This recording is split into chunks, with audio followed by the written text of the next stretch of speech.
ময়মনসিংহে মানুষ আমি বাজারতে লাউ শাক কিনার আগেই প্ল্যান করে রাখি যে অর্ধেকটা শাক ভাজি করবো আর অর্ধেকটা শাক চেপা শুটকি দিয়ে রানবো।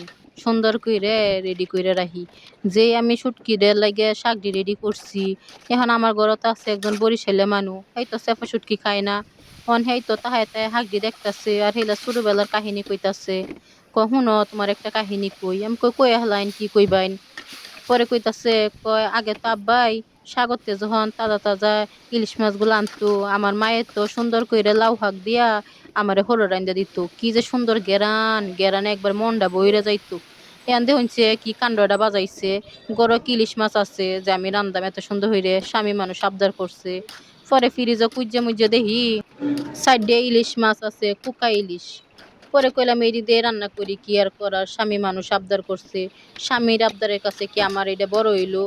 আজকে নয় চেপা শুটকি আমি স্যাক্রিফাইস করলাম। হ্যাঁ, কইছি আপনারা বোনেরা, আপনারা স্বামীর আবদারের লাগে স্যাক্রিফাইস করুন না এরকম। আমি তো করি ছোটখাটো অনেক বিষয়, যেহেতু ঘরে বরিশালে মানুষ আছে, সেই তো অনেক কিছুই খায় না, কত কিছু স্যাক্রিফাইস করা লাগে। এই আমার স্বাদের চেপা শুটকিও স্যাক্রিফাইস করা লাগে, কিচ্ছু করার নাই। তারপরে এই যে সুন্দর করে রাইন্দে যখন না তরকারিরে তুতাল উঠলো, কি সুন্দর গেরান বাইর হইছে, কইতাছে দেখছো কি সুন্দর গেরান বাইর হইছে, আমি তোমারে বলছিলাম না যে একটা সুন্দর গেরান বেরোইব, মনটা বুইরা দুইটা ভাত খাওয়া যাইব। আমি কই কি আর করার, আপনি স্বামী মানুষ আবদার করছুন, আপনার আবদার কি আমি ফালাইবার পারি। আজকে নয় আপনার লাগে আমি চেপা শুটকি খাওয়া বাদই দিলাম। নেন সুন্দর করে রাইন্দা দিছি, আবার পেটটা বইরা দুইটা ভাত খাইন। খায় কইছি দিয়ে তরকারিটা কেমন হইছে। হেলা তো কইতাছে গেরানটা হুইন্যাই কইছি তোমার রান্দা আজকে অনেক সুন্দর হইছে, আজকে মনটা বইরে খাইতে পারমু কয়টা ভাত। আমারও কি করার, আমিও খাইলাম হেলার লাগে মনটা বইরে কয়টা ভাত।